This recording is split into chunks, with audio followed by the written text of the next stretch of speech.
This is the Patriots Catch-22 podcast with Evan Lazar and Alex Barth. I'm Evan Lazar. Evan Lazar. Hello, everybody. Nailed it. Joined as always by our Barth. That's a bit. That's a match. No risk it, no biscuit. 22. Here is Evan Lazar and Alex Barth. When I hear people get all hot and bothered about Will Levis, what I hear is, look at him. He's running around. Ooh, look, he's running away from defenders. Oh, look how far he threw the ball. Who caught it? It's not important. Look how far the ball went. I knew you were going to do this. I always love figuring out which snippets Morel is going to take. That was spot on. That was an obvious one was obvious. And we'll get to Will Levis and Alex's favorite draft quarterback in a second. We're gonna talk about Holton Ahlers. We're gonna talk about it. What I don't want to do, Alex, Barth, Evan Lazar, along with you for the next hour and a half here on Patriots Catch-22. Super Bowl week for us, Alex. That's what I call it. This is draft week. It's Super Bowl week. We were just talking about it on Patriots Unfiltered. Something about the draft just gets the fanboy Evan out, like even more so than in season. Yeah. It just for some reason, I just love the draft. I love the prep work. I love the lead up to it. I love the actual draft itself. And I'm ready to be heard again. I am ready to be heard again by what the Patriots are going to do on Thursday night mostly. What they do on Friday and Saturday, that's their take it or leave it. Right? Evan famously considers the NFL draft a 32-pick event. Exactly. I guess 31 this year. Or are you going to care about the first pick in the second round now? I care about the top 50 because the Patriots have 2 picks inside the top 50. I'll give you the top 50. Once we get past the top 50, we're throwing darts. I like players. You like players outside the top 50. I'm not saying I don't have my guys that are later on in the draft, but whatever. I'm ready to be heard again by the Patriots on Thursday night. And the main thing, I just... That's why I get so emotional. Like last year, everybody that has followed us, it's famous, knows my reaction to Cole Strange last in the 2022 draft is out there. It is, but I think that's what gets me so fired up is because you and I can speak about you and I. You even more so than me go back into the fall with the draft, but. From January on, from the time the Patriots either win the Super Bowl or are eliminated from the playoffs or eliminated, their season ends, I dive headfirst into the draft, and it's 4 months of prep. Right. All for 3 days. Yeah. It's kind of like, like a wedding, right? Where like you plan it for a whole year and then it's really only like 4 hours of your life and then it's over, right? Like that's what the draft feels like for me. So when the Patriots go into the draft and I'm all jacked up, I got my footy pajamas on, I'm ready to go. Yeah. And then they go ahead and they do what they do. That's why it becomes so disappointing to me. So we're going to discuss to start the show, and you can call in 855-PATS-500 and weigh in if you want on what the Patriots should do at their biggest positions of need. Now, we've talked about receiver, corner, tackle for 4 months. We've been talking about those positions. I'm ready. Not just for 4 months. So it's funny, when we first started the show, I had somebody, when we first started doing the draft stuff on the show, somebody said to me, like, it's funny. I remember you saying last year, tackles and corners. Evan, I wished I had a way to play it. I went back and found the clip from our old show. Yeah. We said in February of 2022, tackle and corner are going to be the positions in the 2023 draft for the Patriots. So forget 4 months. We've been doing this for like our whole 14 months. Yeah. These tackles and these corners. So those 3 positions, I think we're all in concert are at the top of the list. And by the way, the only reason we didn't say receiver at this time last year was we thought they were going to take a receiver at this time last year. So I'm ready to throw edge rusher into this conversation for 2 reasons. One, they've met with every edge rusher in the first round under the sun. So at some point you got to read into that.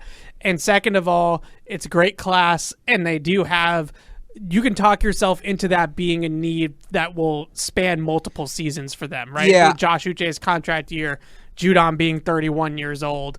I think that you can talk yourself into that being a good investment for the organization. Even if it's not the biggest need for this year or tomorrow, it's a good investment to have as many good pass rushers as you possibly can on the team. Well, there's also an old Patriots drafted him, and like all of them, I think there's a certain element of truth to it. I don't think it's 100% true, but you draft for next year, right? Yeah. So 2024, and if we do project ahead, I'm glad you said that.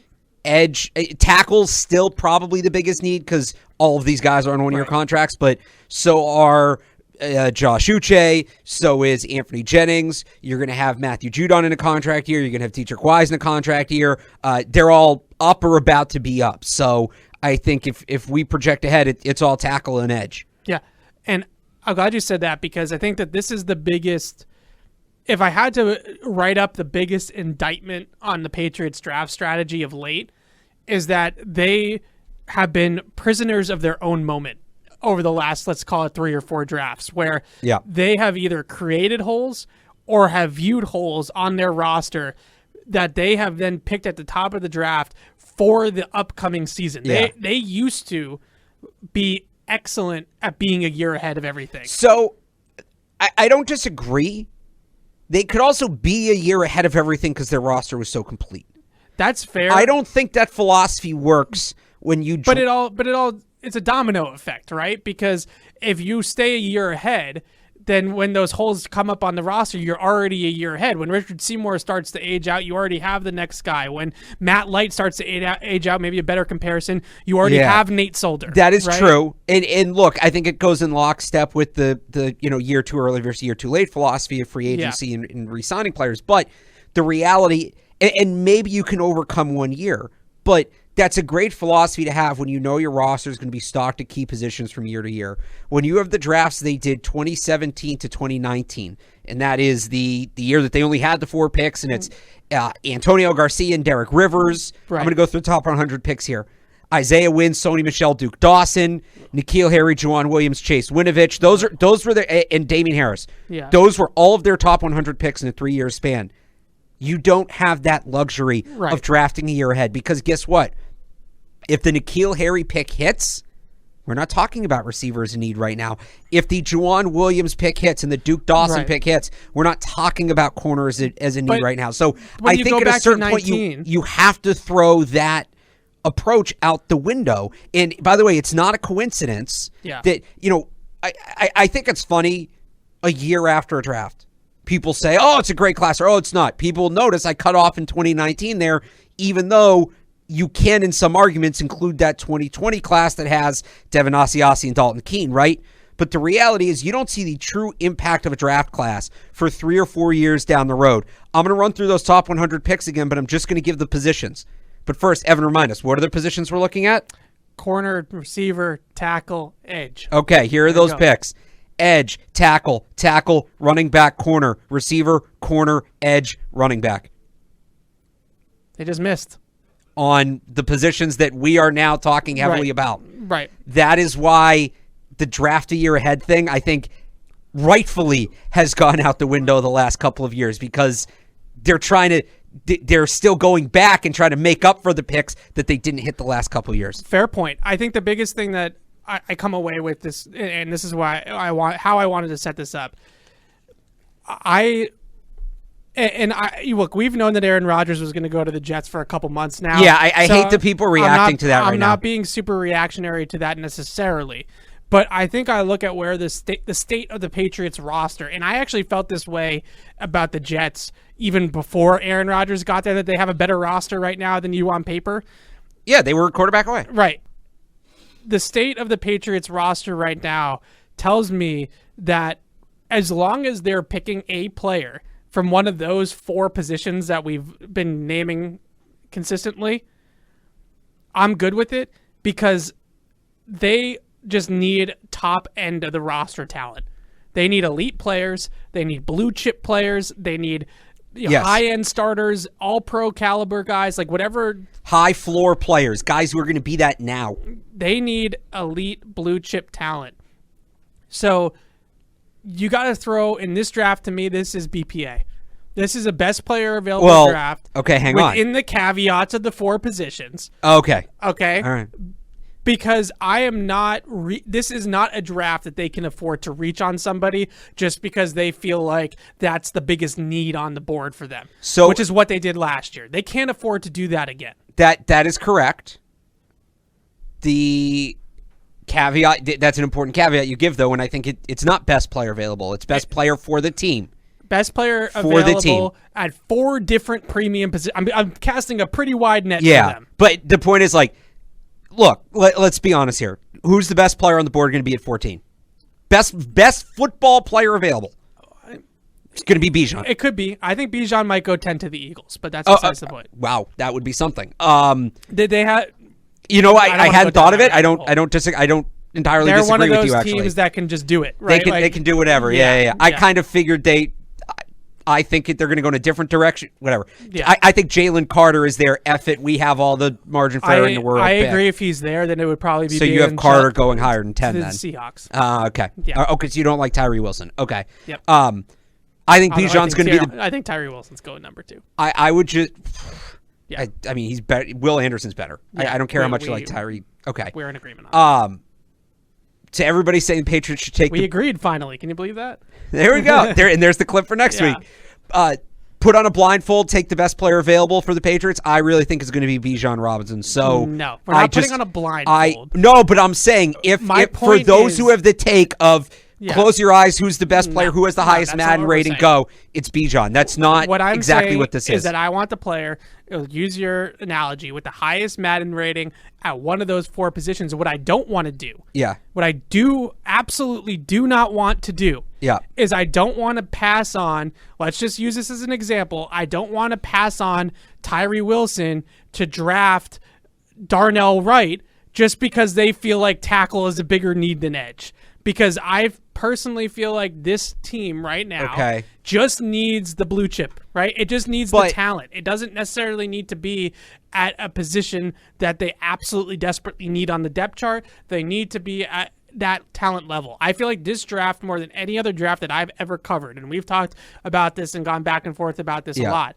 this draft, more than any other draft that I have ever covered, is very, very razor thin at the top in terms of elite blue chip. It's not talent. a good class. It's not a good class. It's a good depth class. It's not a good top of the draft class. I agree. This is our 6th. I don't even think it's that great of a depth class. This is our 6th year doing this intensely. Yeah. This is the worst class we've done. It's at definitely the top in terms of depth. Look, if you need a corner, if you need a tight end, you're in great shape. If you need an edge, you're in pretty good shape. If you need a tackle, as long as you're willing to spend a first-round pick, you're okay. If you think you're waiting, you're not so much okay. Yeah. That's it. It's a bad year to need a receiver. It's a bad year to need a safety. It's not a great year to need a lineman. It's a really bad year to need a linebacker. Yep. It's not a good year to need a quarterback. I think I already said that. We disagree on that. I guess running back. It's fine running back class. It's a good running back class. Yeah. Because Bijan and Jahmyr Gibbs are RB1s in a lot of classes. Yeah, but even further down, there's guys I like. We don't need to get into that, but I want to go back to something you said that, just take the best player from those 4 positions. And you said you would rather them take Tyree Wilson than move back and take Darnell Wright. No, or don't even talk about moving back, right? Just in general. Okay. Oh, all right. This is my biggest thing going into this draft. The Patriots have, in my mind, plenty of B-plus players. Yeah. They have plenty of good players, like I like to call them red chips, right? Yeah. Like guys like Kyle Duggar, Josh Uche, Ramondre Stevenson. I would actually even say, on the line, Mike Onwenu is a red chip. I think Juju has a chance to be a red chip now that he's in this offense and going to be more of a focal point of the offense. They have a pretty decent amount of red chip players. I think Judon's the only bus driver on the team right now. He's the only guy that is game planned for, is circled, is a game wrecker that can take over a football game on his side of the football. I don't think that they have that on offense right now because their best player on offense is a running back. So I don't think they have that guy. That's fair, but I guess, so here's my question, though. Let's say that, I would still like to see them positionally, put a little thought positionally into what they're doing. And Darnell Wright is a different kind of player than Tyree Wilson. I'll agree with you on that. But if it's Tyree Wilson or Broderick Jones or Tyree Wilson and Paris Johnson, sure, they need to go with the tackle. If it's Tyree Wilson or Devin Witherspoon, they need to go with Devin Witherspoon. They still need to. There are certain things about their team that they can get to the quarterback right now. Maybe not as well as they could. Maybe not as well as you want. Those tiers are fair. But like Mac Jones or whoever the quarterback is needs to be protected. You're not going to win games when your quarterback is constantly throwing with pass rushers in his lap like we saw last year. And the reality is, whether it's Mac, whether it's Bailey Zappi, where they take somebody, this team is going to have a young quarterback this year, and they're going to have a young quarterback for the foreseeable future. You need to set that guy up to succeed. The way you do that is you take a tackle.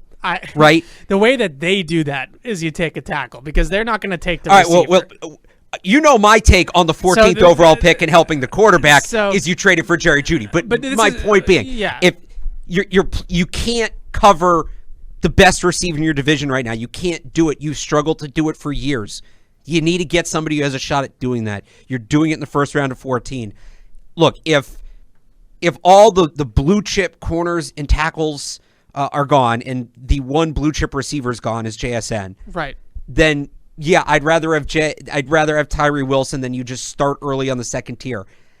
I might even trade back because, like you said, the strength in this class is later on. I would love to see them come away with more than 3 top 100 picks. I also don't. I would if that's the way the board falls. Yeah. I still would take Tyree Wilson. I know we're kind of using him as the blue chip example here. What if I'm not sure Tyree Wilson's a blue chip prospect either? Are you sure he is? Yes. I think he's the play straight. He's the value blue chip. He's the value blue chip.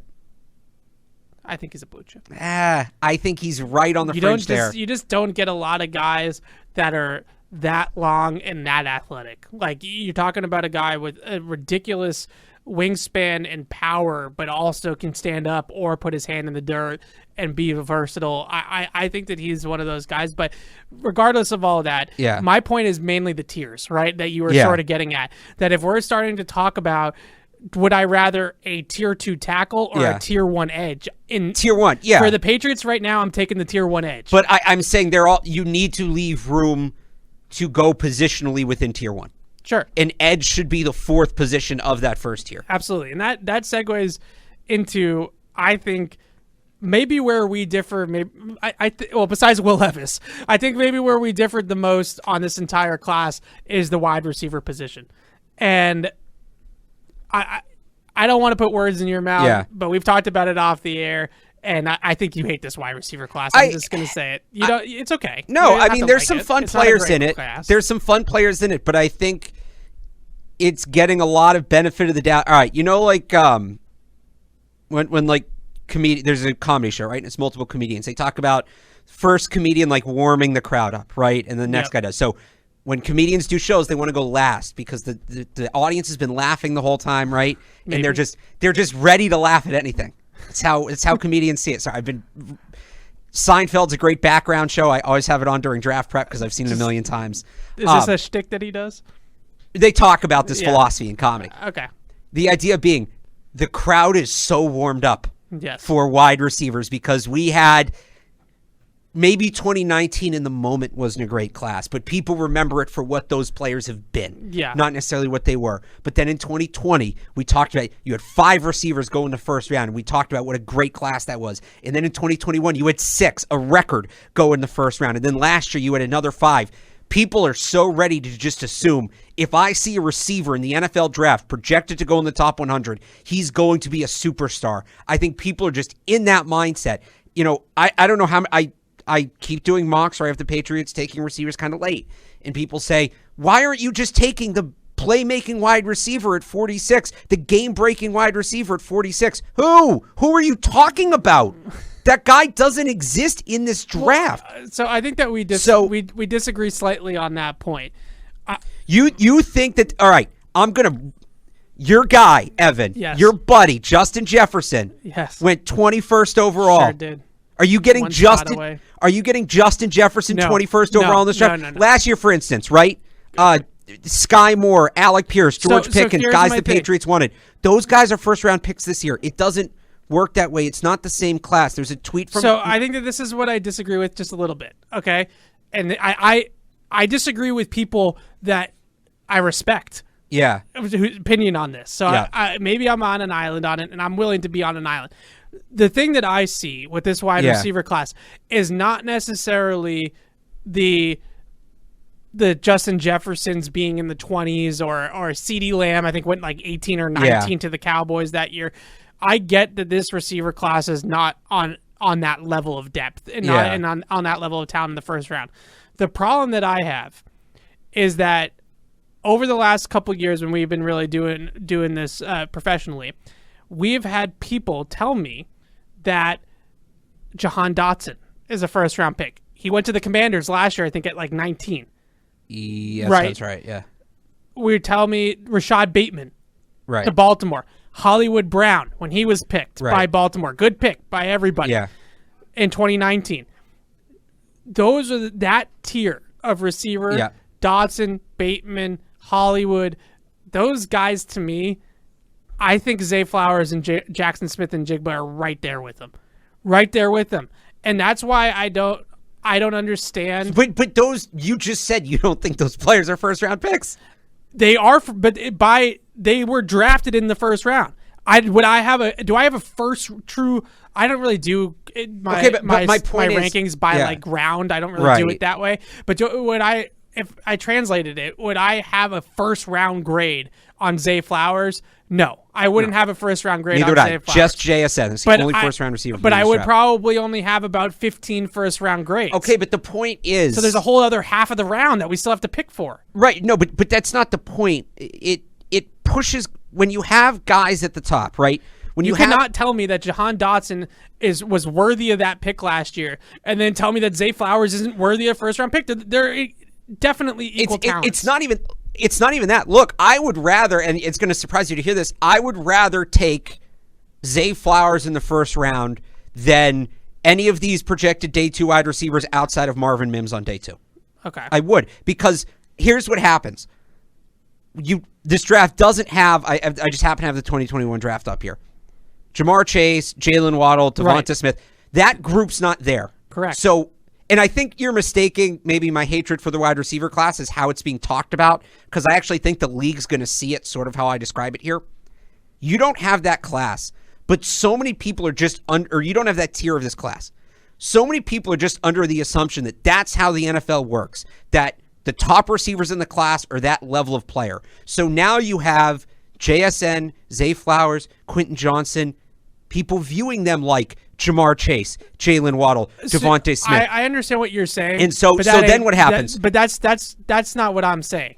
What I'm saying to you is that if you are a team, like let's use the Commanders. Right. The Commanders, and I know they're not going to take another receiver. I'm just saying let's use them as an example. If they felt like Jahan Dotson was worth that pick last year, there is no way their grading system tells you that Zay Flowers isn't worth the same pick. I don't disagree with you, but I'm saying are teams going to... So you see teams saying it like that, saying, okay, Jahan Dotson was 19, Zay Flowers is 19. I see them. They should be saying that those guys are in the same tier. The same way that I would say that's fair. Like Marvin Mims and Sky Moore should be viewed as the same tier. But here's how I think some people... Here's how I know a lot of people on the outside see it, and here's how I wonder some NFL teams see it just because of how important the wide receiver position has become in football. Do they see Zay Flowers... Jahan Dotson, comparable players, comparable picks, or do they see it as Zay Flowers is the best wide receiver in this class? Jamar Chase was the best receiver in his class. Jamar Chase was a top 10 pick, therefore Zay Flowers must be a top 10 pick. Because I'll tell you that before you tell me that's ridiculous. No. Isn't that how we do it with quarterbacks? Okay, but before I tell you that's ridiculous, that's exactly how we do it with quarterbacks. This really gets it home for me, okay? Yeah. Because in 2021, the Patriots selected Christian Barmore at the top of the second round. They traded up. They did, correct. To select Christian Barmore at the top of the second round. I believe we spoke to Bill. Yeah. Later that day. Yeah. And he said it's very rare that the top defensive tackle in the entire draft is available on the beginning of day 2. And we felt like it was too good to pass up. So in my mind, I think they might look at this receiver class. If they go receiver, this is how I think they're going to think. They might look at this receiver class the same way they looked at Christian Barmore. And they might say, look. Oh, they will. Yeah. In some years, right, the top receiver next year, Marvin Harrison Jr., could be the number 1 pick in the freaking draft. He'd be the number 1 pick in this draft. Right? He could be the number 1 pick in the draft. That's if the team that's picking number 1 overall has a quarterback already, he could be the number 1 pick in the draft. If he's not available, right? The wide receiver 1's not available to us. But this year, Jackson Smith-Njigba, wide receiver 1, is available at 14. Right. Now, the other thing that I would just say... But, okay, so I don't entirely disagree with that. Right. But are the other teams going to see it that way? I don't know. My thing is more, I think that they would... So, JSN's legit wide receiver 1 and all that, and right? But my concern... So, the Barmore thing's actually a perfect comp, because the way I see it going is they say, all right, we have these guys graded in the second round, but it's good for this class... So we're going to be able to get, Zay Flowers, the second best receiver, early in the second round. But the other teams are going to say it's a wide receiver driven league, and they're all off the board by 20. Okay. Right. What if the other teams don't afford them that? That's more where I'm coming from. Fair. That's a mistake. But I think the thing that I get on you about is that once we get to day 2, if we are still sitting here on Friday and you and I are talking or texting back and forth or whatever, and some of these guys are still there because the league... Who's these guys? Let's say, Jordan Addison or Josh Downs and Quentin Johnston and like some of these guys that are maybe like... Those are 3 very different Hyatt, players. Mims. Yeah. My guy Mingo. You're going all... Tillman. These are so many different tiers of player. But I'm just saying all these day 2 receivers, I think, are these guys that are going to all go on day 2. That's who I'm naming. Day 2 guys. Yeah.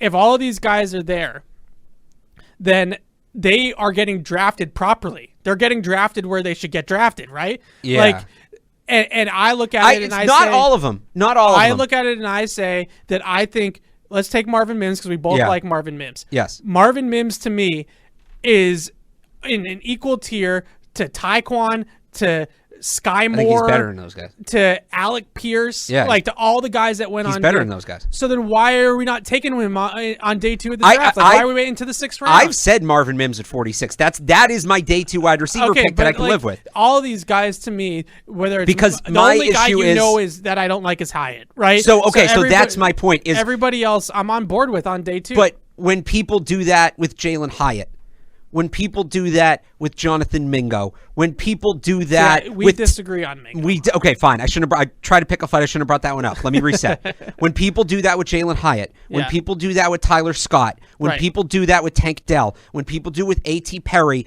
and their logic is, well, he's a day 2 wide receiver. Of course he's good. No, because last year, pretty much all of those players I just named are day 3 picks. I agree with you there. So I think that tier we're down a tier too far. So here's my it's not that I don't think there's guys you can get on day 2 that are right to go on day 2. I think the sheer volume of them is significantly less than it's been the last couple of years, and teams are going to realize that. I think Josh Downs is going to go well before 46. I had him going 30th in one of my mock drafts. I think he'll go well before 46, but I'm really interested to see because I keep comparing this to the 19 draft, right? Where only Hollywood and N'Keal Harry went in the first round. Everybody else, A.J. Brown, Debo, the whole rest of them went on day 2. Your whole adage of the positional value of the wide receivers now pushing everything up is I think could potentially be spot on, right? Like that could be exactly how it's the new quarterback. What happens. Wide receiver is the new quarterback. It's just worth it to try the Bills picking at the end of the first round to take Josh Downs. It's just oh God, that would be such a good pick. Right. It just is worth it to them, even though they take Jalen Hyatt instead. Even though Josh Downs might be more like a 40th pick in a good receiver draft, right? The positional value is so high that it's worth it. I just look at it and say that I think that the league is going to view it and not prop up the position quite that much, and that's why I feel like by 46, whether it's the first round pick or it's your second round pick, one of those picks I really feel like should be a receiver. And I think that there's going to be a receiver worthy of that pick. So, okay, that last thing is what I'm worried about because, again, how much does it need to be propped up? Let's take JSN, Quentin Johnson, Jordan Addison, Zay Flowers off the board, right? Let's just assume that they're gone first round, whatever, right? So who do you need to fall? Like, who are the guys realistically that could fall to justify that pick? I'm just going to read off the board, Evan. Jalen Hyatt, no, right? We just don't like him. Some people like him, but he's not the guy that we're talking about. The guy that when we say they need to go get an impact receiver and they can do so on day 2, if they get Jalen Hyatt, we would say they did not accomplish that, right? Josh Downs, I think we both agree, yes, but how far is he making it? I don't think he gets past 35. Cedric Tillman, I wouldn't hate if they draft Cedric Tillman, but I wouldn't say that they got a playmaker. I'd say, okay, now we start talking about Devontae Parker as a camp cut, right? Marvin Mims, we both agree, yes. Tyler Scott, no. Too raw. Tank Dell, too small. No. Rashee Rice, doesn't separate. Yeah. So you like Mingo, I don't. We'll call that a split. What do you mean a split? We got to talk about Mingo for a second. No. Well, let me make my point, then we can talk about Mingo. Okay. We'll call 2.5 receivers. Okay. Mims, Downs, Mingo. Yeah. And you just to round out the top 100. Jaden Reed, it would be a reach at that point. A.T. Perry, no. Keyshawn Boutte, we're over that one. Yeah. I missed on that. I admitted I missed. There you go. Mark the tape. That's what the combine is for. And Michael Wilson, no. Yeah. That's 2 guys. That's 2 or 3. Baby. That's 2 or 3 players. You either need to fall from 31 to 46. So is there going to be 1 wide receiver taken in a span of 15 picks in the top 50, or are you going to move up to get him? That's basically what. If you can't do that, then you shouldn't take a receiver on day 2. This to me is the most fascinating thing about this draft. I don't need them to draft Jaden, and I like Jaden Reed. I don't need them to draft Jaden Reed and bury him. He's a 4th or 5th round pick. I don't need them to draft Tyler Scott and have him flame out. I don't need them to draft A.T. Perry just to find out he's slower Tyquan Thornton, right? What kills me is and we're going to get into Mingo in a second, I promise, is the just blinders on, take a receiver on day 2 because it works, because every receiver in the NFL draft is good. Honestly, it's the exact same thing as they don't need to take quarterback in the first round to replace Mac Jones. Just do what the Eagles did, draft an athletic upside quarterback in the second round like Jalen Hurts, and you're good. Yeah. I think, honestly, and I'm a Mac guy, people know this, I want to see them stick it out with him. I think that would be a great play this year. Show me the guy. Show me the guy. You can't just describe a player and draft him. That guy in this draft is Hendon Hooker, but but he doesn't have the upside. Because it's about upside. And he's 26. also going to get overdrafted. Right. You can't, it bugs me when people do this in the draft. You don't get to describe a player without a name and then say draft him, because that player might not be there. Okay. And I feel like the receiver, the receiver people want the Patriots to take. Yeah. I need a name, because I think a lot of people are describing a player without a name. And at that point, well, what are we doing? Okay. So the 2 names that I keep coming back to, we're talking about day 2 receivers. Yeah. The most fascinating thing that I think about this draft is how exactly these receivers come off the board. Yeah. Because you are correct that this draft should look like the 2019 draft at receiver, besides JSN. But it's not that many. It's not that deep. There's not that many hits. But my point is but I get okay. So Zay you're Flowers saying should be the second receiver taken off the board in the mid-20s, right where Hollywood Brown 2 or 3 taken. in the first round, and then you get a big run in the second. Right. Is what you're okay? Yeah. Yes, that's probably what it's going to look like. That's how it should look. Yes. If your fear of positional value comes into play, then Zay Flowers is going to be a top 20 pick in the draft. He's going to go at the end of the teens. Probably. He's not getting out of the first round. I don't think he's getting out of the. I don't think he should. No. My point is he's going to go 5 to 10 picks higher than he probably should. So instead of at 25, we're now going to be talking about him at 16, right? Supposedly like the reason the Packers wanted 13 was to take. Oh no, that was JSN. Okay. So that it's really fascinating to see how does the league, because they did this a few years ago. Not to go on a separate tangent, but they did this a few years ago with quarterbacks with the Malik Willis class, right? There was no quarterback selected for, I think, Pickett. You're talking about last year? Yeah, Pickett was 16 or something like that, and it was that's true. Okay, that's true. Right, so they course corrected at quarterback last year. Let's see what they do at receiver this year. The one guy that I think, we both agree on Mims. If Mims is somebody that they can target on day 2, then we're both on board. I think Josh Downs would be dream. Mims is realistic. So right? Hang on a second. I think Downs is a better player. Yeah. is Mims more what they need right now? I kind of think he is. I think what I worry about with Mims is he a little bit too redundant to Tyquan? Like they're both straight lines. Isn't Downs redundant to Juju? No, I think Downs is like a true like Welker Edelman slot, like a shifty. All right, but you can't. How are you getting them both on the field? I mean, okay, maybe not 11, redundant skill set, but in 11 personnel, you would have to probably play a lot of 3x1s and stuff like that to have like 2 slots, and stuff like that. Formationally, he's redundant, not skill set wise. I should clarify. It would be that. Formationally, he's redundant. I think you could do it. Like if you're in a 3x1 or you're in 2x2 or something like that, and you're going 4, you have 2 slots, right? Like you have an inside slot and you have an outside slot. All right, so I could say with Mims and Thornton, you just put speed out there. Yeah, I think that you can. I think that's fine. I would take Downs just because with Mims, I think he separates more on a vertical plane. Okay. He's either coming across the field or he's going deep vertically up the field. Whereas with Downs, I think he's got that shifty gear, right? He's got that jitterbug. And all right. I just see it that way. But I think Downs is dream, right? Yeah. Mims is realistic. Yeah. And then we disagree on Mingo. And I think the biggest thing... So where you have Mingo, I have Cedric Tillman, basically. I like Cedric Tillman a lot, too. I actually have him graded higher than Mingo. But I think with Cedric... As you should. I think with Cedric Tillman, you don't get that... You don't get the yak. I think Mingo has more yak potential. Yeah, but I don't mind a jump ball guy. I don't know. I don't mind a jump ball guy. Tillman's really good. I think his best asset to me is his ability to stop. Like he can get up the field vertically, push you vertical, and then slam. Oh yeah, he's good at other things too. And Keely Ringo could not cover him on those comeback routes. So that element of his skill set's interesting. I just think Mingo is a little bit more of a runaway train with the football, and I think that's valuable. But I guess I more so mean wasn't that the whole point of why you signed Juju to get the yak? Yeah, right? But I think Mingo is a little bit more of an outside guy than Juju is. And the other thing but I'm saying you got the yak guy.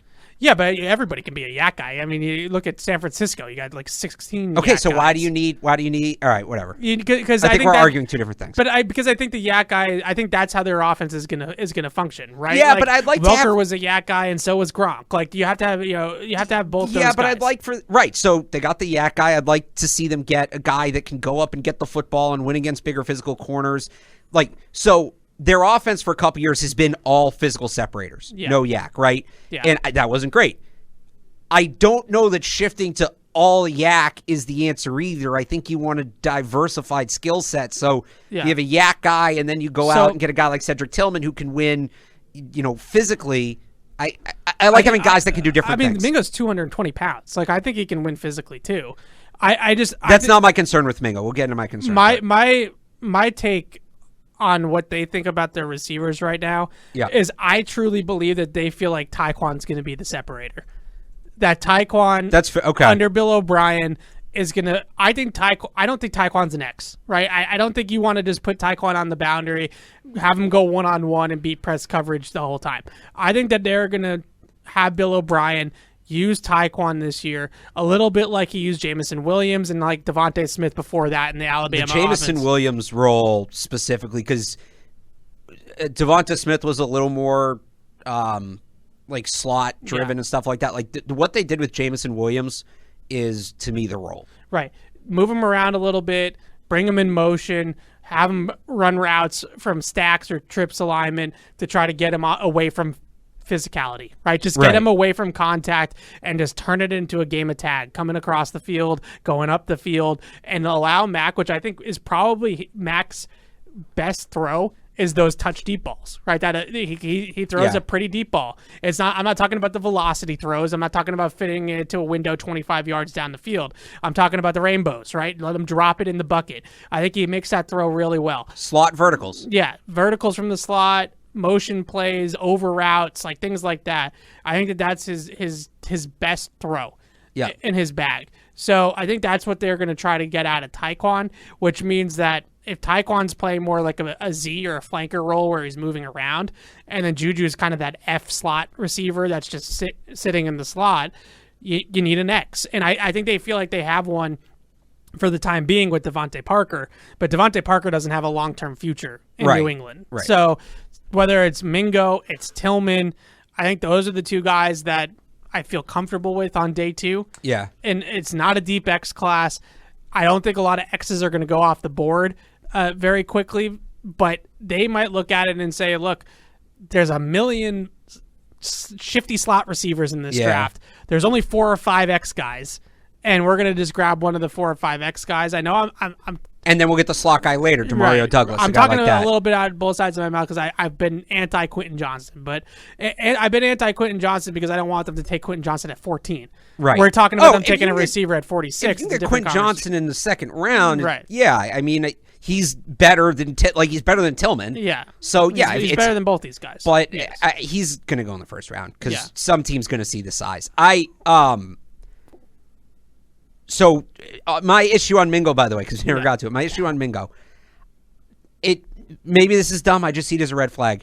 That is the most skill position friendly offense, right, that Lane Kiffin runs down there. You have to try to not put up numbers in that offense. I don't know, 51 catches for 800 yards? It was 17 yards per catch, though, to be fair. Yeah, but big play guy. But that's it. Yeah. And is it going to be a big play offense, or is it going to be the Bill O'Brien death by 1,000 paper cuts offense?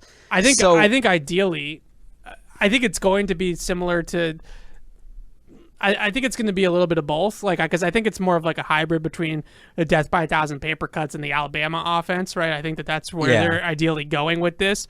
And my estimation is that the high volume area will be the middle of the field, but every once in a while, if you got the safeties coming down, you got the linebackers and the slots, everybody's focused on the middle of the field. You're going to get some one-on-ones for those guys on the outside. But isn't that why Tyquan's here? Isn't that why Mike Gesicki's here? Sure. You're very annoyed I brought Gesicki up in that, aren't you? No. I think Gesicki is somebody that you hope is going to stretch the seam to get the safeties off of right. Juju. I just think that I see a guy that's big. He's fast, but he's not fast, right? A 4.46 at 220 is moving. Yeah, but it's still and his game speed is really good. I wish he ran the agility drills. Yeah, he's not going to deal with it a little better. He's not going to be an agility guy. That's what I'm saying. So okay, he's big. He's a big, fast, physical outside receiver. He's N'Keal Harry, but he's a step or two faster. All right, that's exactly what I didn't want to say. But he's a step or two faster. If N'Keal Harry had another gear, then he's a different pro. But does a step or two faster fix all of the formational assignment issues that the guys like that, not just N'Keal, guys like that keep having here? Ask me after I see what Bill O'Brien does. Okay, so Bill O'Brien is going to be a wild card in that. I do kind of have to keep reminding myself of that, and that's fair. And that's I'm not saying I think it 100%. Let me ask you this: last year, would you be as high on Mingo for them?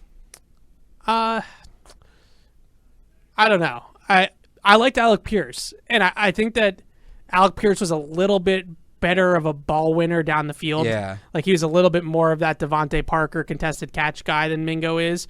But I did really like his game for similar reasons. A guy that could get off press, that could get up the field, that it was really good play speed. He was a little bit more... He had that above the rim mentality that I don't know if Mingo fully does. But I think Mingo's a better yak guy. But I don't know. I see this guy and I just think, all right, they're going to have him running quick slants and off coverage and hitches and I just don't want to do that again. That's not his game. Right. So that's my issue with Jonathan Mingo. He's like catching a screen or he's catching a vertical, right? They have not hit on one of those guys yet. That's right. All right, let's take some of these calls and then we'll get to some of the other things on the agenda. Patty, what's up, Patty? What's up, guys? Hey. Thanks for hanging on. Great discussion as always. Alex, I got Evan a little fired up during PU, and I'm not trying to fire you guys up, but I might do the same thing. I got a couple bold predictions. One NFL draft related, one Patriots draft related, and I got a question regarding a prospect too. Hang on first, real quick. How'd you get him fired up during PU? He said he wanted to take Mozzie Smith in the first round. Oh, that was a good one. Yep. That's a good one. That got me going. Yeah, it would. Thank you, Patty. No, I didn't say I wanted. I just said I could see them doing that, 100%. Evan, what I've been thinking is what's going to annoy the piss out of me more than anything, and that's generally what the Patriots do. A two-gap and nose tackle. Nothing moves the needle more. He's pretty athletic. He's pretty athletic. But here's my bold prediction for the Patriots draft, and that is they will pick one tight end at pick number 46. and it's going to be Luke Schoonmaker, who they're going to reach for with Darnell Washington still on the board. Oh. Now, ready for this, Alex? I know this is going to fire you up. Okay. That one already My does. bold NFL draft prediction is Will Levis win one? will be drafted by the Arizona Cardinals, and by the end of the year, he will win the starting job, and they're going to deal freaking Kyler Murray. Wait, Levis? Is that who you said? No, he said Stetson Bennett's going to get drafted by the Cardinals and beat out Kyler Murray. Oh, boy. Okay, Patty. That's you said it was bold, Not right? In the first round. I'm saying. Is he a UDFA? Like, wait, I don't know. I don't know if Stetson Bennett's getting drafted, Patty. There were reports that teams have significant non-football concerns about him. I also happen to have football concerns about him. A lot of football concerns. Now, look, the Cardinals aren't very good at this. Well, I guess it's new. It's a new group running the show there, so who knows? But I don't get the Stetson Bennett hype. Like, Max Duggan is a better version of the same player who will be on the board at the same point. I would not. It's Stetson Bennett's like. I think Stetson Bennett's the same age as Mac. Yeah, he's like 25. I would not touch Stetson Bennett with a 10-foot pole. Thanks for the call, Patty. We appreciate you. Oh, real quick. Oh, yeah. Real quickly. Yeah. Just and here's another guy I'm intrigued by. Bryce Ford Wheaton. If he hits his ceiling, how good can he be? And do you guys have a player comp for him? That's it, guys. Okay, thank you, Patty. Yeah, this is a good conversation too. If Bryce Ford Wheaton hits his ceiling, don't be ridiculous. Well, no, I'm going to use the one. It's not my comp. Eric Galco told us at the Shrine Bowl. DK Metcalf. Oh my God, no. How's that not the ceiling? Because he doesn't move like DK Metcalf. Bryce Ford Wheaton's 40 and his whole combine blows my mind, even more than Darnell Washington. Because when I watch Bryce Ford Wheaton, it looks like he's running with freaking ankle weights wrapped around his legs. Like what? He does not move like DK. DK is a freaking shot out of cannon, train, commuter rail, going up Route 1. Like that. This is not. No. Why are there trains on Route 1? I don't know. I don't know where I was going with that. Bryce Ford Wheaton. I can't believe that he tested as well as he. I don't see that kind of speed with him on film. I don't think he plays to it at all. Like maybe he's a good guy in spandex at the combine, but when you watch him on film, do you really see a 4.38 guy? No, but I don't think of him as slow. He's not slow, but like his game is like back shoulders, high points, like that. Like he wears coverage. He doesn't run away from anybody. So it's kind of weird. You're going to hate this even more now when I say this. Okay. I was watching him as when you watch him, you probably only watch him as a receiver. I'm not surprised your mind's this blown. When you watch him cover punts, you see the 4.38. But that tells me that he's overthinking it as a receiver, right? Right. So again, we're talking about him hitting his ceiling. We're not talking about guaranteed who he's going to be. Yeah. And this is kind of the comp with DK Metcalf, and this is what I think the Seahawks did really well with him. They kind of put him out there and said, just go. Just run, right? If a team can simplify it for him and allow him to just go, he's going to look a lot faster than he did at West Virginia. His route tree at West Virginia was expansive. Maybe he didn't laboring. Maybe he didn't run all the routes great, but it reminds me so much of Darnell Washington, just at a different position, where Darnell Washington runs this ridiculous 40 at 6'7", 260. But then when you watch him on film, he's slow. Like he's leggy. Like it just takes him a long time to get up to a top speed, to the point where I don't know how much of a factor his burst really is. Like that's, to me, I think we get, there's long speed and then there's burst, right? And I think burst off the line of scrimmage for receivers is way more important than what you hit when you're 40 yards down the field, because it's timing, right? It's all about. But again, I would just say if a team can figure out a way to I think the physical tools are there. I do. I think they don't show up on tape because he's fighting himself a lot. But if he gets the right coaching and he gets in a system where it's just sort of, hey, just go win physically, nobody's tested better physically than him at the wide receiver position in a while. So I know that he's more athletic based off the combine. Yeah. But I just see like Devontae Parker. Okay, so again, the question was if he totally hits his peak. Yeah. I think Parker's a better comp. I think Parker's his ceiling. No, his ceiling's higher than that. I don't think it is. No, because he can be better after the catch. He was good after the catch at West Virginia. And that's, again, where you see that athleticism. When he gets the ball in his hands in the open field and he can start just sort of running away from defenders, you see that athleticism hit the next level. I guess if we're really talking about, like, blows it out of the water ceiling. But Devontae Parker had a 1,000-yard season, like, on his resume, a Pro Bowl year. That's fair. I don't know if Bryce Ford Wheaton is ever going to be that. I think you're really projecting a lot. I don't know that look, the teams that should be in on Bryce Ford Wheaton are the Steelers, the Chiefs, the Seahawks, these teams that maximize because he's a long way away. Yeah. But it's like I said last year with Tariq Woolen, it's like I'm saying with DeJuan Jones. The size, the athleticism, there's something there. And I don't know what it is or to what extent, but there's clearly some great natural ability there. He looks really good at the combine. That's what's there. No, but there's flashes too in his games against West Virginia. But his flashes are like back shoulders and like in high points. Like he's a good red zone target. Like you throw a back shoulder to that guy, he's freaking There's huge. some flash of him running with the football too. They ran some screens to him that he. There were a few that I saw that were decent, but I'm not getting like all hot and bothered by him. He's John. This to me sounds like how you were describing Jonathan Mingo. I guess he's day 3 Jonathan Mingo. Yeah, sure. Mingo's a little further along. He's a little more developed, but it's the same guy. Fine. I look at the physical testing. I look at full circle. I look at the physical testing. I look at the measurements. I look at what he did in the flashes. Yeah. Not saying I'd take him in the top 100. Sixth I wouldn't. round. They have 4 6th-round picks. They want to take him in the 6th round. And if he's the only receiver that they take, then we have a problem. Well, they're going to like him. They're going to really like him. It has nothing to do with the fact anything of him as a receiver. It's because he tested well at the combine. He was on their team at the Shrine Bowl, and he's really good at covering punts. If they take him, that's why. But that's a 6th-round player. All right. Anyways, if he maxes out, he's a 1,000-yard receiver. Maybe.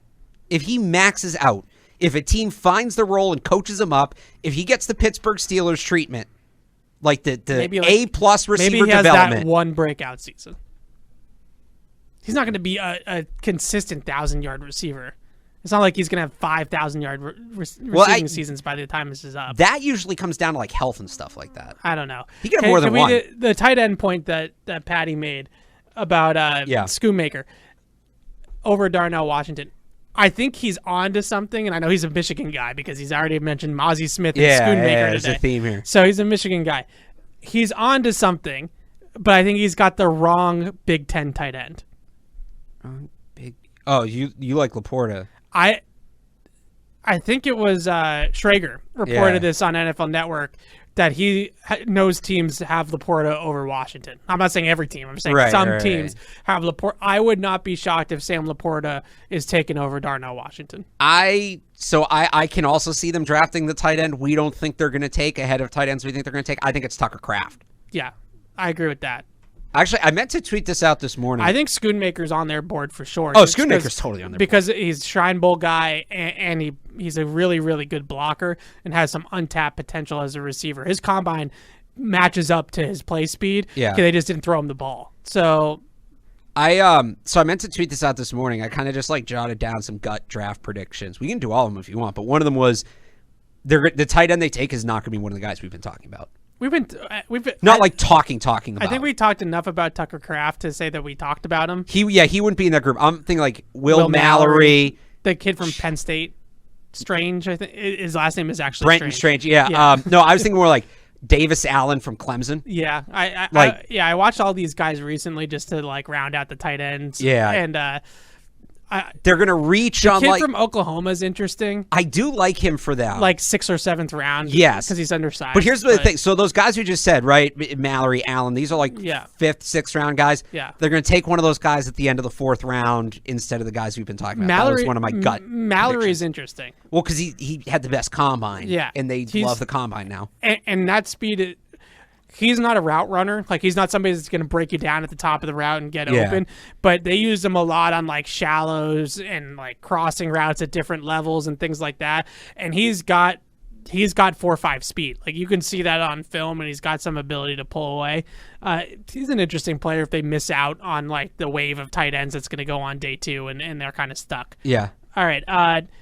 Eldred, what's up? You ready for Quentin Johnson this weekend? In the truck. What's up? How y'all doing? Good. Hey. Yeah, Alex and Evan, how you doing? Hey. Good, sir. Yeah, I want them, but like I said, I'd rather have not Mingo, excuse me, Gonzalez, so we need the corner. But all your receivers going to be gone by 30, man. They even got Jonathan Mingo, 25th to the Saints. Who has him 25th to the Saints? To the Chargers. Probably you. No. I have him 56th to the Patriots. They did that NFL Network did, let's see, was it Charles and all them guys. I saw that mock. I think they had C.J. Stroud in like the 20s, and they had Bijan to the Patriots at 14. What a wild mock. What else you got, Eldred? Well, just wondering about Kelly Ringo. Why ain't nobody talking much about him at the corner besides the stiff hip that Evans talking about? Yeah, I'm glad you asked that, actually, because I agree that not enough people are talking about Kelly Ringo. Yeah. Who and thanks for the call, Eldred. He was the consensus number one corner in this draft pretty much throughout the fall. Yeah, until Marvin Harrison Jr. did what he did. Cooked him, yeah. But like Marvin Harrison Jr. cooked everybody. I've told you what the ultimate draft strategy is this year, right? I don't know. You take Marvin Harrison and you tell Goodell to deal with it. Oh my God, that is the best pick any team could make. Kelly Ringo, I think he's interesting for two reasons. One, he's definitely one of those guys that fails outside before you move him inside. Or to safety. Some people think he's a safety. That's what I'm saying, right? I think you let him fail at outside corner first because his size and speed should translate to carrying most vertical route runners. The issue is when he gets those dynamic guys that can shift on him, he can't stick. So he's got tight hips. He doesn't change directions well. His agilities were terrible. It backed it up, right? Yeah. So he's somebody that I think is going to be a extremely high-level safety if that's where he ends up going, and maybe a matchup corner if you want to leave him at corner. But it's definitely somebody that's worth talking about, I think, for the Patriots, because whether he plays safety or corner, they could use a guy at either spot.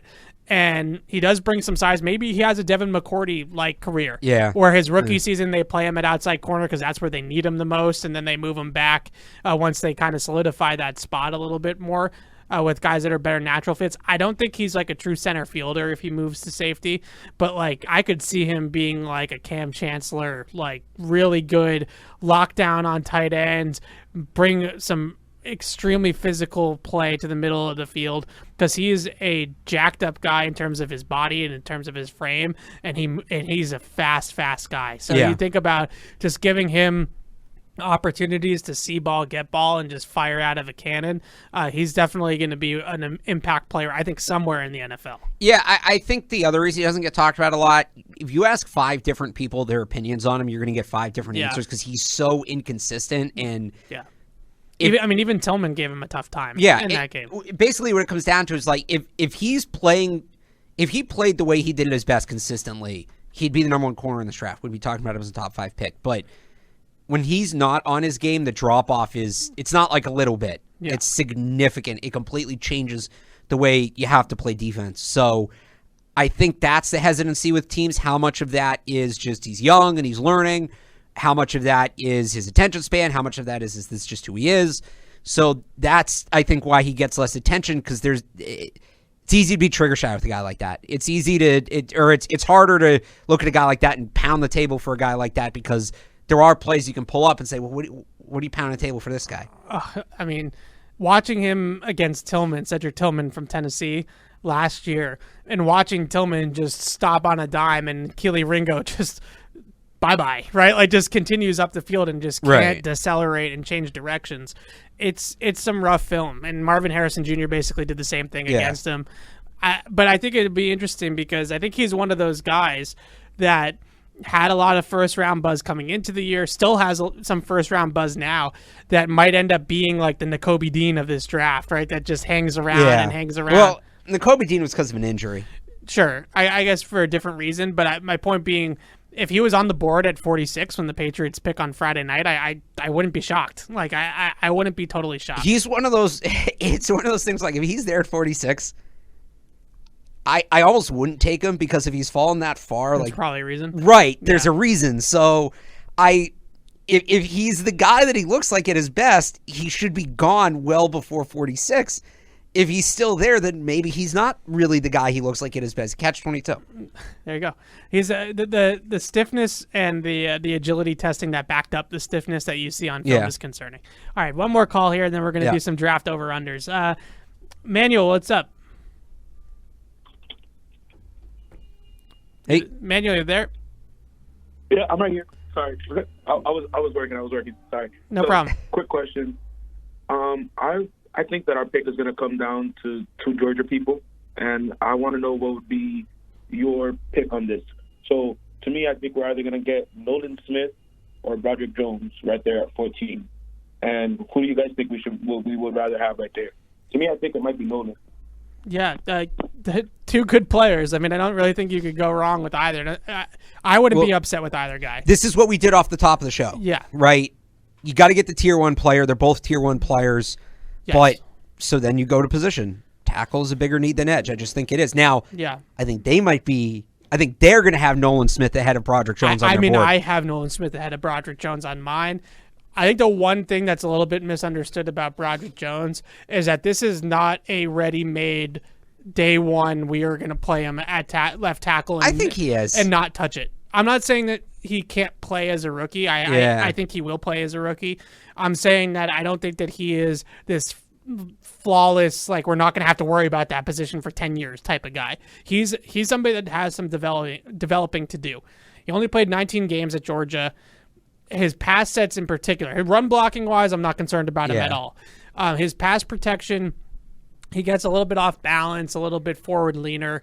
His hand technique needs that refinement, right? He's not a master of the arts quite yet. And I think that somebody like Adrian Clem, maybe even Joe Kim, could like help him with the hand fighting and get him there. But he gets a little bit off balance, and there's some bad film of him pass protecting, especially against guys that are better rushers, right? Guys that he went up against in some of the playoff games and some of the big games that they played down the stretch for Georgia. Some of those guys that we talk about as edge guys in this class that he played against got him a bunch of times. But I think the funny thing is like the athletic profile is that of a pass blocker, right? More than so.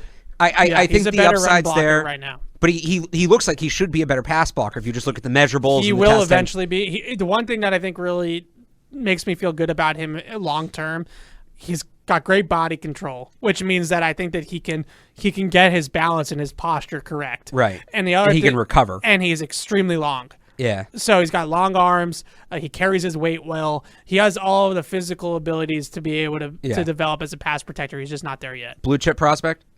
I think so because of the upside. Yeah. I don't know if right this very second he's going to hit it. Like, I don't think he's going to be one of those guys day one where we're talking about him being elite. But I think a little bit like Tristan Wirfs, like 2 or 3 years down the line, we're going to be like, this is one of the best tackles in the league. I just go back to it again. They're both very good, but they need a tackle more than they need an edge rusher. And at that point, it's close enough that you should have that conversation. Yeah, I'm fascinated. I wouldn't be upset with Nolan Smith, where Broderick Jones goes, because I think that there is some conversations out there around the league that the league might not be as high on Broderick Jones as the media. And some media consensus boards I've seen have him in the teens at like 18 or like 15, 18 range. Yeah. He's not somebody that is locked into the top 10 by any means. I think Paris Johnson and the Cardinals has become the worst kept secret in the league. That seems like that's going to potentially happen. And then I look at a guy like Skoronski, who might not be a tackle, but I think a team I look at Chicago at 9. Yeah. And he might not be a tackle, but he makes the whole line better, right? Like he's a Quentin Nelson type of prospect that, he's a guard, but he's such a good guard that the whole line is easier. Their jobs are all easier because of Skoronski. So I think that they could still look at that and see it's enough value add at the offensive line position to take a guy like Skoronski over Broderick Jones. So it's interesting to see but I love Nolan Smith too. I would be happy with that pick too. Yeah. All right, over-unders. We're going to do some draft over-unders. Alex, you can take this part of it away. Yeah, so it's not so much over-unders. I kind of just wrote this this week. I decided to do some first-round history draft research, and we'll see if Evan can nail this. And we're going to get an idea of what a good class or a bad class really means, right? If we say it's a good year for a position, bad year for a position in the first round, how much does that generally play out? So basically what we're going to do, I'm going to give you the position. Okay. And so this is going back to 2002. So this is the 32-team era, right? Some of these the records might be different. We go further back. The most players taken at each position in the first round in that era in a given year. Okay. So, for instance, we'll start with quarterbacks. What do you think the most quarterbacks ever take, or not ever, the most quarterbacks taken in the first round since 2002? I'm going to go with 6. It's 5. It's been done twice. I thought so 21 was 5. 21 was 5. Right. Trevor Lawrence, Zach Wilson, Trey Lance, Justin Fields, Mac Jones. It was also done in 2018. Baker, Sam Darnold, Josh Allen, Josh Rosen, Lamar Jackson. Wow. So those classes have some whiffs and some really, really big hits. So quarterbacks, maybe not. Quarterbacks its own thing. Maybe it's not a good way to be like, oh, we said it was a strong class, and it was. And then also, I guess we'll end each position like this. We'll just have some fun. Does that record get broken this year? Yes or no? Tied or broken? It's got a chance to be tied. I think it does too. I think there's a good chance because of Hooker. Yeah. So I'm going to say tied. Now, my question back to you. Yeah. Who's the second I think we can all Sharpie and Bryce Young to the Carolina Panthers. Who's the second quarterback taken in this draft? I still think it's C.J. Stroud. I do. It's going to be Will Levis, but I still think it's C.J. Stroud. So, well, it's funny you bring that up because if you look at the history of these, and there's been this thing about the second pick, right? Right. Sam Darnold, Zach Wilson. Yeah. Is that the group you want to be in? No. I got to be honest with you. I think that the Houston Texans are thinking that exact thing right now. I think they also were really trying to get Bryce Young. I think so too. Adam Schefter had, I think, the Bears or the Panthers GM on a podcast, and he said that the Texans were in on the number 1 pick for sure.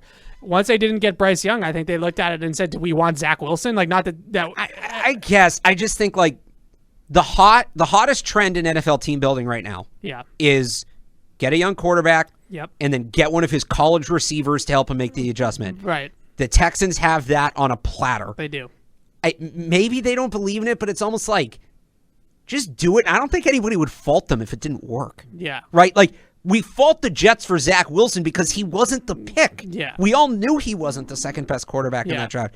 I think if they take C.J. Stroud second and then add JSN later on, and he fails, that's more about C.J. Stroud than the Texans, isn't it? Yeah. Right? Well, no. The Texans are a dumpster fire. So who knows? All right. Running back. So this is since 2002, which means that we're not going back to the days where 17 running backs went in the first round. 2002. I'm going to go 3. It's 5. Wow. 5 in 2008. Okay. So NFL team saw the Patriots record-breaking offense and said, you know what we need? Running backs. Milk the clock, baby. Darren McFadden, 4th overall. Jonathan Stewart, 13th. Felix Jones, so 22, 23, 24. Felix Jones to the Cowboys. Rashad Mendenhall to the Broncos. Chris Johnson to the Titans. Wow. So Chris Johnson was really the only really good player. No, Jonathan Stewart was a pretty good player. That's fair, but he was there with that two-headed monster, right? Yeah. McFadden was pretty good. He got hurt. He was he was overdrafted. Of that group, Felix Jones, Rashad Mendenhall, Chris Johnson, it's a bit of a whip. Yeah. Does it get broken this year, Evan? No, not even close. But there is going to be 2 running backs. You think there's going to be 2? So, all right, that was going to be my follow-up 1 or 2. But hypothetically, if we were to break that record just going off the big board, Zach Charbonnet, Devin Achane, Tyjae Spears are going in the first round to tie it. To break it, you're getting Roschon Johnson in the first round.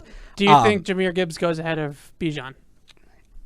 Because I do think there's going to be some teams that have it that way. I think Gibbs is better, but I think the teams that love Bijan really love Bijan. They're going to go up and get him. So I still have Gibbs as my RB1, though. I do. I actually really love the Eagles and Bijan. Yeah.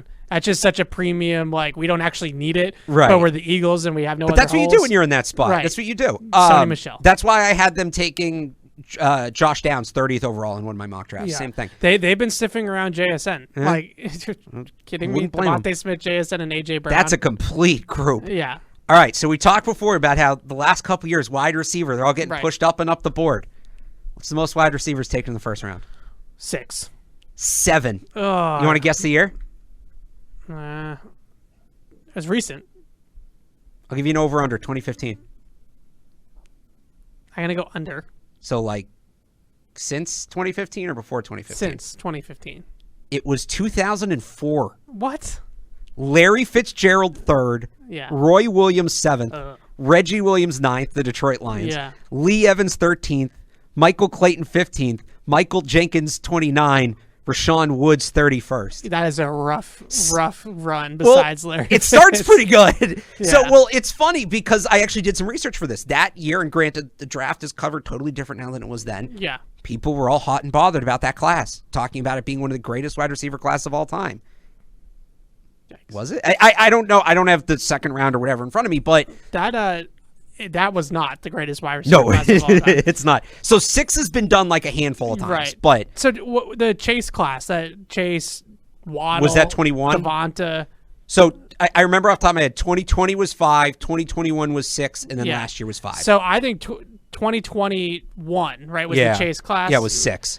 I think that class has a chance to go down as one of the best. So they were one shy, and I don't know. Maybe a receiver went. Did a receiver go? Because CD was in that class, right? Yeah. And Justin Jefferson was in that class. No, Jefferson and Chase weren't the same class. Oh, they were. You're right. Yeah, right. Because Chase sat out the year. Yeah. It was Chase, Waddle, Devontae Smith, CeeDee Lamb. No, Jefferson wasn't in that class. It was the year before. Yeah, so it's Chase, Waddle, Smith, Kadarius Toney, Rashad Bateman. So that year was 5. I combined 2020 and 2021 you did, in my which head. would be a hell of a class. All right. And then Elijah Moore went 34th, so he almost had it. That was COVID. It's all a blur. 7. Does it tie or break this year? Oh, no. No. Yeah, not even close. Tight ends. 4. 3 in 02 with Jeremy Shockey, Daniel Graham, and Jeremy Stevens. That's not bad. It's not a bad class. Not bad. And in 2017 with O.J. Howard, Evan Ingram, and David Njoku. That one was worse. It was worse. Well, Ingram's come around. It's helped. Yeah. Second contract type thing. Does tied or broken? This one I think has a shot. It does. It was 4. 3. So I think Mayer and Kincaid are both going in the first round. Right. I think the rest of those guys are top of the second round guys. Okay. So you have it coming up short. I have it coming up short, but I think it could tie. Like, could Darnell Washington or Sam Laporta, one of those guys, sneak in at the 31st pick? Like, maybe. It is a good shot to tie. I don't think it breaks. It's not going to break, but it could tie. Yeah. Offensive tackle. Oh, boy. And by the way, so for clarification here, I'm going the position they were listed when they were drafted. So when we get into like edge and stuff, it's how they were listed at the combine. Tackles and guards who moved around, it's when they were drafted. I'm going to say 8. It is 8. Nailed it. So 2008. Got one. And it was 2008. It was the same year as the running backs. So you had the 07 Patriots, then running backs and linemen. Jake Long, Ryan Clady, Chris Williams, Brandon Albert, Gosder Churlis. Oh, yeah. Big time bust. Gosder Churlis. Jeff Otah, Sam Baker, Dwayne Brown. Oh, dang. They had some busts in that class. Yep. Some big time busts. You've kind of seen a theme here? Yeah. Tie or break this year? Yeah, Paris Johnson, Broderick Jones. What are we counting? Are we counting Skoronski as a tackle? He was he's listed at the combine as a tackle. That's the criteria I used. Yeah. Darnell Wright, I think is going to go in the first. Yeah. I think Anton Harrison has a chance to go in the first. That's 5. Even if you want to put DeJuan Jones in there, you're now at 6. You still need 2 tackles just to tie. Yeah, we're no. So all right. Interior offensive lineman. Oh my God, my favorite position. 4. It is 4. Nailed it again. It's happened twice. I bet you think this is back with the running backs, right? One was in 2013, Jonathan Cooper, and Chance one was Warmack, in 2022. Kyle Long, Travis Frederick, and the other one, 2022, Kenyon Green, Zion Johnson, Tyler Linderbaum, and to tie the record with the 29th overall pick was Cole Strange. How did that work out? So technically the guard record was in 2013 because there's a center mixed in there. Do any interior offensive lineman go in the first round this year? Yeah, I think so. I think Osiris Torrance from Florida has a really good chance. I think Avila from TSU has a really good chance. I wouldn't rule out a center. Like, this is a good center class. Yeah, so the Giants don't have a center on their roster right now. Like, period? Period. So they might take a center. Like Michael Schmitz or John Michael Schmitz. John Michael Schmitz, and Whippler from Ohio State. Yeah, Tittman's good too from Wisconsin. All right, defensive tackles. 6. It is 6. Wow, you know I'm the on a year? roll. You know the I'm year? on a roll. Oh, I think I might know. This is recent. I think I might know the class more than. All right? Give me names. That'd be more impressive. I don't know if I know it. Give me a name that you think is in the class. Geno Atkins? No, Not that more class? recent than that. Much more recent than that. 2016. 19. No. Quinnen Williams, Ed Oliver, Christian Wilkins, Dexter Lawrence, Jeffrey Simmons, Jerry Tillery. Oh, that's a good class. That's a good class. Tillery is really the only guy that hasn't like really hit out of that. And group. he's still like a serviceable player. He's a fine player. It is funny that Jeffrey Simmons went as late as he did, though. He's probably the best player. just- 19th. Not only 6'5" in the top 20. Yeah, good players. Jeffrey Simmons went 19th. Doesn't get broken this year, I don't think. No, I think Jalen Carter might be the only one. Kalijah Cansey might sneak in there. Yeah, I don't even know what to call him. He's his own. Brian Brzee could get in there too, maybe, but you're still I guess not if you're close. talking, he's like a defensive end. All right, edge rushers. 9. It's 8. So this is tied with my run is tackle over. for the most of a position ever. 2017, Solomon Thomas, Hassan Reddick, Derek Barnett, Jonathan Allen, Charles Harris, Tack McKinley, Taco Charlton, TJ Watt. All not great besides TJ Watt. Yeah, well, yeah, you're right. No, Jonathan Allen's pretty good. The other, yeah. Oh, yeah. I think of him more as a defensive I do tackle, too. I yeah? guess he tested as an edge. I was kind of in robot mode doing this. Yeah, okay. All right.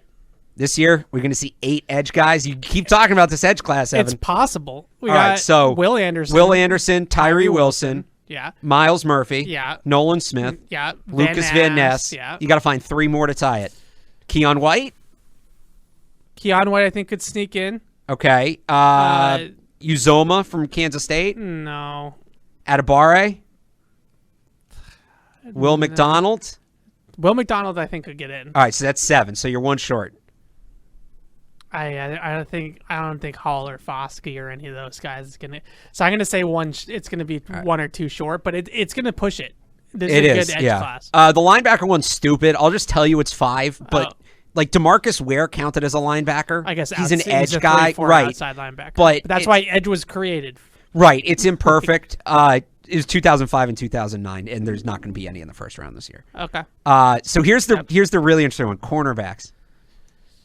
I'm gonna go with 6. It is 6. Nailed it. It was in 2020. Roll. Yeah. This class didn't exactly pan out. Okudah got traded for a 5th round pick. Yeah. C.J. Henderson got traded for backup tight end. Yeah. A.J. Terrell is an all-pro. He's a good player. And Damon Arnett and Jeff Gladney were cut for legal reasons. And Noah I in Miami has been a healthy scratch for the last 2 years.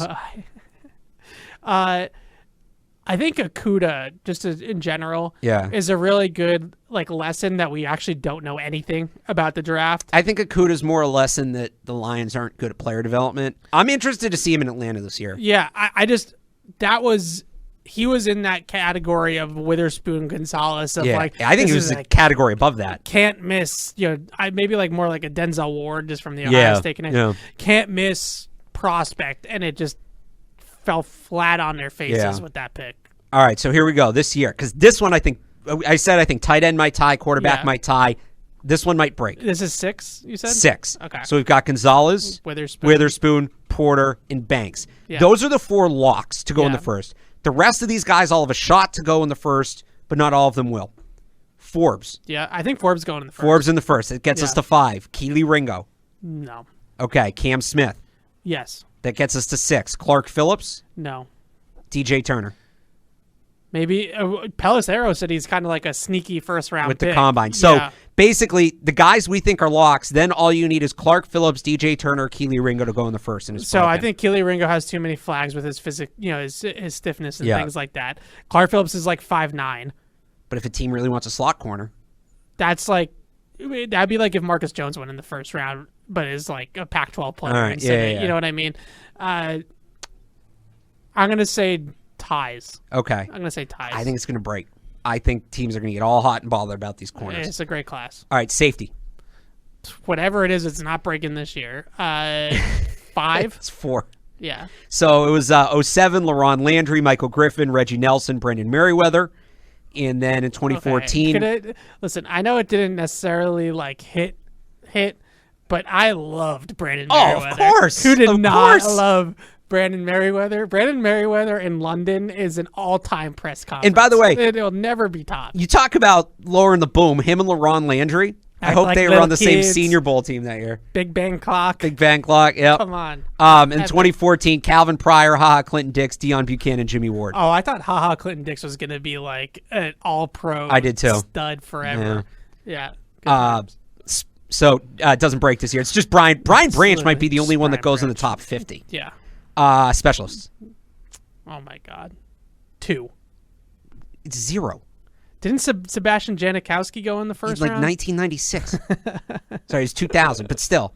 So, yeah. You thought that you don't think in the last 20 years we would remember that a kicker and punter went in the same round? I thought Sebastian Janikowski was a little bit older than that. So I thought Or younger. Janikowski when I first put this together, but you said 2. I don't know. You don't think we would have remembered a kicker and punter? I don't know why 2. All right, I got one more for you. I just want to get your temperature on, and we'll wrap it up here if that works for you. Yeah, sure. I said I have these like gut call predictions. Okay. I just buy or sell. Okay. And I haven't gotten to put this out yet. My take for the first round pick. I'm on all these shows. What do you think of this player, that player? Nobody's asked me what I think they're going to do. What? I think, yeah, it's true. Okay, all right. So well, this is the debut. Okay, we're going to do that. Let's go. There's too much smoke around Zay Flowers to me to write off Zay Flowers. Okay. If that's all just smoke, Yeah. I think they go corner. So Okay. corner, first of all, if not you said Zay that- Flowers. You said that nobody asked you what you're going to do, and then you caveat it with No, 6 that's my different take. directions. My take is Who corner- is the player. If there's one Corner, player if not that Zay you, Flowers. Alex Barth, are betting your Banks. life savings on, who is it? Banks, Deontay Banks. Okay. But corner if not Zay Flowers, buy or sell. Not what you would do, what you think they'll do. That's my. I guess I'll play the odds and I'll say sell. Okay. Because there's just too many other players. So it's really focused. Okay. But Multiple offensive tackles drafted in the top 150. by the Patriots. Yeah. These are like Patriot specific predictions. Buy. Yeah. I think that they will draft somebody like a Tyler Steen that might Yeah. play guard or tackle Okay. in the league, but I think that they're gonna. That counts. Yeah. Edge in top 100.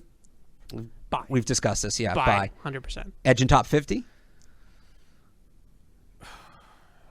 I think it's tough because I think it's either going to be way earlier than we all expect, or it's going to be like right where we expect. And if it is right where, then it's not top 50. Yeah. Like I said buy on top 100. I still think that there's a chance that they take a guy like Tyrese Wheat in the 4th round. Just like one of their types of guys that they worked with at the Shrine Bowl. I'm gonna say sell on top 50. Okay. I think I've kind of jazzed it up just because I love this edge class, and if a guy like Tyree Wilson slips, or even if a Nolan Smith, if they can convince themselves into it, I like the pick. But I think that it's going to end up being something in the 4th round. All right, we already talked about the tight end one. I think they're going to take a tight end later than we expect, and it's going to be somebody we haven't been talking about. Okay. These are the 3 positions I think they're going to take higher than we're all talking about. Okay. Get ready to roll your eyes. Oh, duh. Quarterback, Higher than we expect. Quarterback. Okay. So the expectation right now is like those 180 picks. I think they're going to take quarterback in the 4th round, like they always do. I think that they might take DTR in the 4th round. Yeah. Running back. I think they're going to take a running back. Same thing. I think they're going to take a running back in the 4th round there. 4th round's fine. But buy or sell that they're going to do 4th that. round for running, I'm buying it.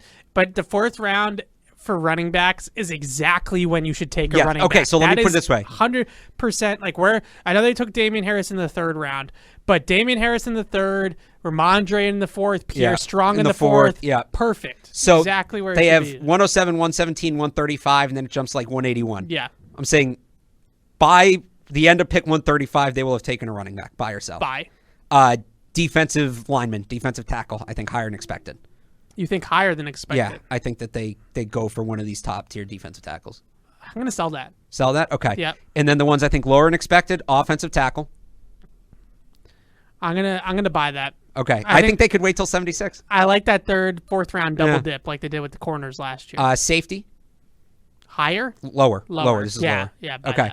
that. Tight end. All right, we already kind of discussed that. Yeah. And if they don't take Zay Flowers, wide receiver. Oh, which is how we opened the If they show. don't take Zay Flowers, they're not taking a wide receiver until the 6th round. Yep. It's Trey that's Nixon. that's what I've been trying to tell you people. Okay. Yeah. If they do that, can it be Demario Douglas? Like, because at least it's a fun 6th Give round me Demario receiver. Douglas or Justin Shorter, to pick whatever kind of receiver they want. So your mortgage, your life savings is on Deontay Banks. No, but that's the guy I think is most likely. I just said, what's your life savings on it? You had to put your life savings Trade on down. it. No, you can't say that. I think they're trade down. Name a I player. feel more confident that they're going to take a trade down than name player. All right. Name a player that the player I think they're most likely to take it with their first pick in the draft. Life savings is on it. It's who? All right, I think it's Deonte Banks. Okay. But I'm like 10% sure of that. But that's more percent sure than I am of any other player. We're all 10% sure of any of this. All right, Deonte Banks. If I had to put my life savings on it, which is not much, let me tell you. But if I had to put my life savings on it, I'm going to say Zay. Yeah, I mean, I life savings on it. There's just enough smoke. Yeah. They worked with him at the Shrine Bowl. I think they wanted to work with him at the Shrine Bowl. Yeah. They brought him in for the extended visit with Bill O'Brien. I don't know if there's a single first-round caliber player that they know more about than Zay Flowers, that they have a better background on than Zay Flowers. There's just nobody else at the Shrine Bowl that is worthy of a really probably a top 50 pick, quite frankly. Yeah. Sorry, Eric. But I just feel like there's nobody else that they have done as much homework on in the top of the draft. If I had to take Zay Flowers the field, I'm definitely taking the field. But if I had to pick one player, I think it's Zay Flowers. I was between Banks and Flowers, so now I'm glad I said Banks because there you go. Who would you take? Let's close it out like this because we do the whole thing about my whole thing, right? About nobody cares what we would do. It's what they're gonna do. Who would you take? Forget their trends. Forget their Zay Flowers. Yeah. I think I'd still take one of the corners. I think the corners are I'm sick of watching them get beat by Stephon Diggs. I want a true shutdown corner. That's very fair. And I think there's definitely something to be said for that. We all understand what a Stephon Gilmore, what a Darrelle Revis, what a Ty Law can do for their defense. Wait. Are we considering Paris Johnson no shot on the board? I think the Cardinals are taking him somewhere. Okay, so 3-8. I would say Paris Johnson if he was there. I really like Paris Johnson. I do. If he's there at 14, I'm sprinting. And the I know card we up. have to wrap. Yeah. But I think the Cardinals are trapped at 3. I kind of feel that way too. The last couple of days, it started to feel that way because nobody's dying to trade up for one of these quarterbacks right now, and I think they're trapped at 3. And I think they end up just taking Paris Johnson at 3. Will Anderson's so good, and it's Jonathan Gannon's a defensive coach. I know. You don't have a quarterback this year to protect anyway, right? Kyler's not going to play. He's hurt. How long are we giving Jonathan Gannon? Well, he's got a pick, assuming he's going to have the. Yeah. It's like Kevin Nealon in Happy Gilmore. Remember? It's like focus, clarity, whatever. It's bad. That video is so cringy. It's so bad. Teams that Will Anderson should be the first non-quarterback off the board. Yeah. Will Anderson should be, and by the way, Christian Gonzalez should be the second defensive player taken. Okay. Over Jalen Carter? Yeah, should be. Not will be, I think should the league be. is going to take Witherspoon first over in the corners. That would be hilarious to me. I think they are. Let Gonzalez fall to 14. So, this is what I'm going to wrap it on. I workshopped this with you a little bit, and I really feel this way. I do not think the Patriots football personnel department cares one iota about what I am about to say. Okay. But I think, and I'm just talking for me. I'm not saying that I've heard this or anything like that. Strictly talking from my gut feeling about things. I think that there is a general sentiment that this draft needs to create some buzz. And I'm not talking about buzz like they need to take Will Levis, right? Like I'm talking, this draft needs to get some buzz because football got its draft last year. Yeah. Like they got Cole Strange and they got the corners that they wanted and they got Tyquan. Like they got their draft last year. This draft to me feels a lot like the 21 draft where whoever Mr. Kraft walks onto the field on Friday with to present to the media and do the whole, ceremonial jersey on Gillette Stadium field, that has to be somebody that the fan base can go out tomorrow and buy their jersey at the Patriots Pro Shop. Somebody that is going to generate some excitement going into training camp. Like the Patriots have, wait a second, like they have this player now. Like all of a sudden we're starting to cook with some gas, right? Right. The only two guys in this draft that do that for me are JSN or Zay Flowers. Now, I was surprised that a lot of people on PU and some people emailed in Yeah. saying that corner does that for them. That like a really good shutdown corner, like a Revis type, like a Gilmore type, excites them. I think it does. It's fun to watch, I think is what some people you say. look at the teams these people grew up watching, it makes a lot of sense. Yeah, Ty-Law, right. We've all seen it. But I think the as much as the Patriots picking high in the first round at 14, as much as it makes it feel like a trench pick, I just don't think that even if it's like a big name tackle, even if it's Broderick Jones, no one's buying a Broderick Jones jersey. No offense to Broderick Jones. It's an offensive lineman. No one's going to walk around unless it's 10 years from now and he's Matt Light and he's going into the Patriots Hall of Fame and you start to like the player. Right. Like, it's not going to happen overnight. I think that there is a little bit of a push, and again, this is just a gut feeling. There is a little bit of a push to generate some buzz coming out of this weekend, just because I think that level of excitement not only gets fans in the seats and gets an interest back in the team and all that kind of stuff. Yeah. I also think that confidence and that level of excitement exudes into the room a little bit. And right now, other than Bill O'Brien being back in the building, I don't know if there's something that this locker room can look at and say, we're getting somewhere now. Like we could win. We believe we're buying into this. They need a pick that makes people buy into the program again. And Matthew Judon went on NFL Network, I think it was, and said Quentin Johnston. I don't think it was a mistake that he named a receiver. Okay. I'm not Quentin Johnston guy. Everybody knows that. That's Judon's opinion, right? Yeah. But I don't think it's a total mistake that he named a receiver. And he mentioned things like this, like we need somebody that's going to bring our offense to that next level and it's going to bring some excitement to our offense and things like that. I don't think that can be totally lost because football might not care about it from a position standpoint, but the general, I don't know, the bravado of the locker room, right? Like just the general confidence in that locker room, that's a factor because I look at teams and I know we're really up against it, but I look at teams like the Bruins right now. Right. That team has 110% buy-in from up and down the roster. Their vibes are immaculate. Yeah. It's off the charts. And that's why they can take Patrice Bergeron out of the lineup and they're still winning, right? Like that's why, is because everybody is pulling the rope in the same direction. And that's where the Patriots need to get back to. I think you had an element of that in 2021. We saw firsthand how excited those guys were for Mac Jones. Yeah. Right? For the journey he was on as a rookie and kind of stepping into the spotlight and becoming an NFL player. I'm not saying that they weren't like that with Cole Strange. I think a lot of the linemen really were, but it's different. Just the nature of the position. It's different. You were a receiver. I think we saw last year how excited guys were for Tyquan Thornton, right? When he got back from the injury he had that game in Cleveland. I think that's kind of what you're describing. Yep. A rookie can be a guy to rally around. The one thing I'll add to what you said, you kind of talked about the external element of it. Have won 2 playoff games in the last 4 years. Haven't won one. Only one of them's been at home. You're on the verge of potentially having hit the reset button. They only have, I think it's 35 players under contract beyond for 2024. Yeah.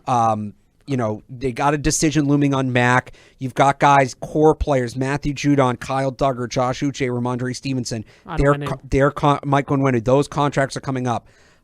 If it doesn't go well this year, they are set up very well next year to blow the whole thing up, hit a full reset. And for the guys in this court, and by the way, it's coaches too. Yeah.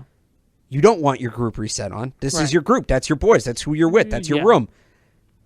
They've got to give this group a chance. This is the last chance this group has to make an impression, and it's up to the draft staff, the coaches, the front office personnel to give this group every asset possible to make that final argument as to why they should move forward with this core rather than hit reset. Absolutely. So that's why I as much as I don't absolutely love this receiver class either, that's why I can't rule out receiver by any means, because that's just that's the pick that brings some excitement back to the team, both internally and externally, which I think is more a factor for football, obviously, internally. So Alex and we unfortunately are going to have to go our separate ways for the actual draft itself this year, which is bumming me out a little bit. But we're going to be back on Patriots Catch-22, I think on Thursday next week at the normal time, where we're going to recap the entire draft from 1 to round 7. We might be here for like 6 hours, Morel, so just prepare yourself Buckle up for that. But this is just a taste. But that's what we're going to be doing. So back on Thursday, I will be on the live draft shows this weekend, Thursday, Friday, Saturday here on Patriots.com. Alex, I'm sure you're doing stuff with the Hub. We got to see what happens with the Celtics, but at Real Alex Barth on Twitter, I'll have updates there. Awesome. So we'll see you guys next week. We'll actually see you. Today was just audio, but we'll see you guys next week, and happy draft. Thanks for listening, everybody.